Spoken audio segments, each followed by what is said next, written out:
And that's pretty good placement wise, but they're probably a little heavy, so I'm going to knock them down to about 75% or so. There we go. That looks pretty good. So now if we back out of this, you can see our fretboard is starting to take shape. It's got a little bit of realism happening there. Okay, so we'll get back in here. Now the next thing on our list, I'm going to go ahead and save this. Next thing would be our inlays. So if we turn this back on, I'm going to go here just above our fret layer, but below our binding. I'm going to call this inlays. And I'm going to select my linear gradient tool. I'm going to come in with a medium gray there and pretty close to white here. And I'm going to do something a little different here. I'm going to bring over my gradient tool options.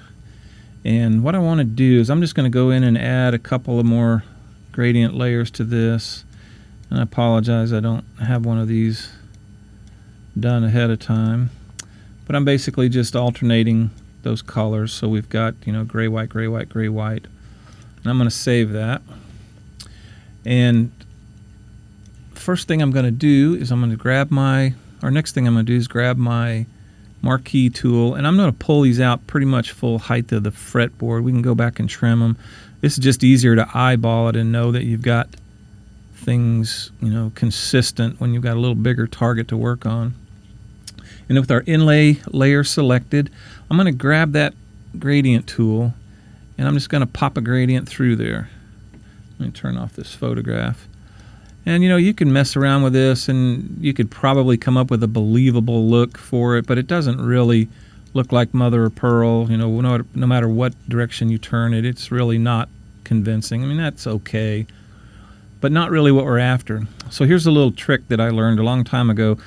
I had an assignment once to create some realistic soft goods or drapes for a theater composite that I was working on, and I worked a day or so just trying to come up with some way to do this in Photoshop fairly easily. And what I discovered is you can change by changing the transfer mode of the gradient tool, not the layer that we're working on, but the gradient tool itself. By changing that to difference, what's going to happen here is every time we pull a gradient through here, they're going to multiply on top of each other, and they're going to shift color values, meaning that everything that's white is going to shift to black, everything that's dark gray is going to shift to the, to the other end of the grayscale. And really just depends on where those pixels fall along the grayscale from white to black, which direction they shift. So if I go in here now and pull another gradient, you'll see that it did darken, but all of our details from each pull of the gradient are now multiplying. They're now adding up. So we can go in here and just pull some crazy stuff through there. And eventually we're going to get to a kind of a pearl-looking substance. And sometimes you just have to manipulate it a little bit, get inside and do little pieces of it, get it at an angle. And you really just have to keep going until you find something that you think looks like what you want. And it looks like what's going on here is I've got too dark a color. I'm going to go ahead and then change this back to normal, and you can start all over again. Pull that first one, then go to difference. And this allows you just to kind of get in here. There we go. That looks pretty good. So we'll do the same thing here. I'm going to grab our marquee select, grab our gradient tool, and just start popping a gradient through there. And then you want to match them up pretty good, get fairly consistent from one to the other so they don't look like different materials in there.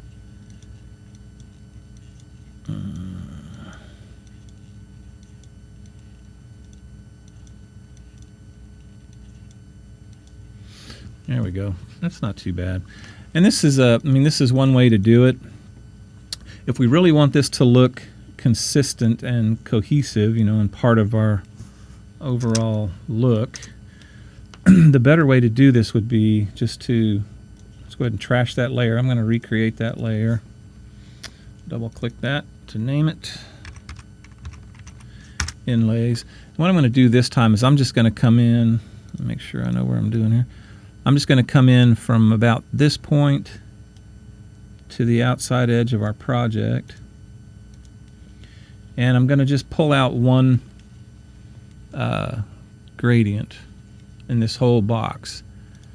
And I'm going to do the same thing I was doing a while ago.